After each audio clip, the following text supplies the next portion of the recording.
Strength fades, style adapts. If Goku aims to adapt, Vegeta aims to dominate. He is a master of brute force and powering through anything. He doesn't care much for his opponent's skill and adapting. He just plows through everybody he can. Why? Because Vegeta fights like he's proving something every second. Proving his dominance. Proving his title as the Prince of all Saiyans. Forget power levels. Forget transformations. To understand Vegeta, you have to look at him like a brawler in the ring. This video isn't about who's stronger. It's about the attitude, mentality, and the tempo of a fight. Once you watch Vegeta through that lens, his entire fighting style becomes clear.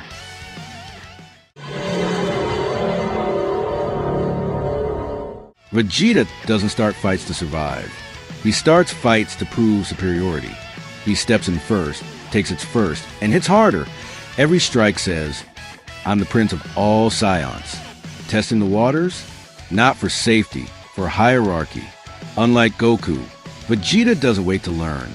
He opens fights aggressively, pushing forward to assert dominance. He doesn't test for safety. He tests for superiority. Every strike, every block is a statement. If you can't hurt me at my worst, you don't deserve my best. This can be seen very clearly against semi-perfect Cell. Throughout this fight, Vegeta isn't adapting to anything. He's not analyzing Cell's weaknesses or testing strategies. He's asserting dominance, setting the stage and showing who's boss. From a very first attack, he overwhelms Cell to make it clear, "I am stronger than you." For Vegeta, fighting isn't a luxury or a sport. It's survival. Every punch, every maneuver is driven by instinct. Asserting dominance isn't just about winning the fight. It's about giving himself an ego boost, a psychological edge to push through and continue fighting with full intensity.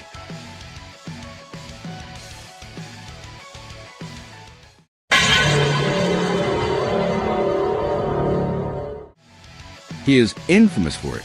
It's even got its own name.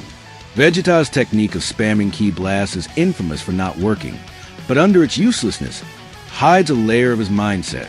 He is aiming to bombard his opponent, not give them any time to retaliate. It's also a move of desperation, like flailing your arms in a real-life fight.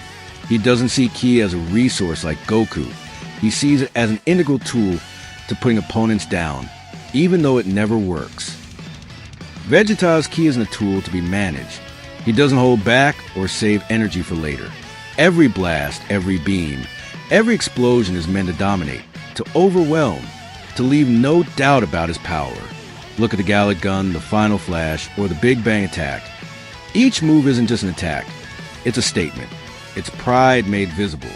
When Vegeta unleashes his ki, he isn't thinking about strategy or adaptation. He's thinking about one thing, asserting his power through sheer intensity. To him, controlling energy isn't about efficiency. It's about making the fight a showcase of dominance, leaving his opponent no room to breathe or recover. Ki spam is Vegeta's way of saying, "I exist to crush you, and I will show it every opportunity." This is perfectly exemplified in Vegeta's fight against Android 19. After easily destroying the machine, as it tried to flee, Vegeta hovered above it and fired a Big Bang Attack, instantly obliterating it. He didn't need to use it, but he did anyway. Why? Because ki is his ultimate weapon, a tool of destruction and dominance. It's not just about damage, it's a statement. It ties directly into the first point, asserting dominance. Vegeta loves to dominate, and using his ki for raw destruction is how he proves it, making sure his opponent understands who truly controls a fight.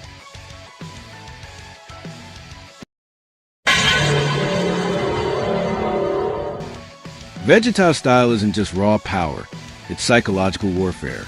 In his fight against Golden Frieza, this becomes obvious after Goku is struck by Frieza's laser. Vegeta doesn't rush in. Instead, he powers up to Super Saiyan Blue, letting the aura and energy radiate, a clear signal of dominance and strength. He hovers, smirks, and taunts Frieza, daring him to make a move.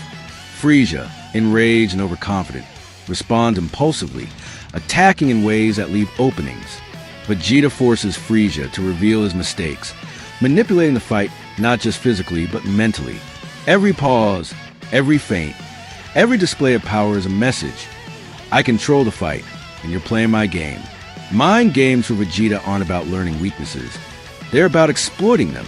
He pushes the opponent to overcommit, miscalculate, and react emotionally, giving himself both the psychological and physical edge. In this fight, Vegeta proves that victory isn't only about strength. It's about controlling the mind, forcing your enemy into mistakes, and dominating before the first punch even lands. Vegeta's fighting style isn't random, and it isn't reckless. It's built on control. He asserts dominance to establish himself as a superior force. He uses overwhelming ki not just to damage, but to crush morale.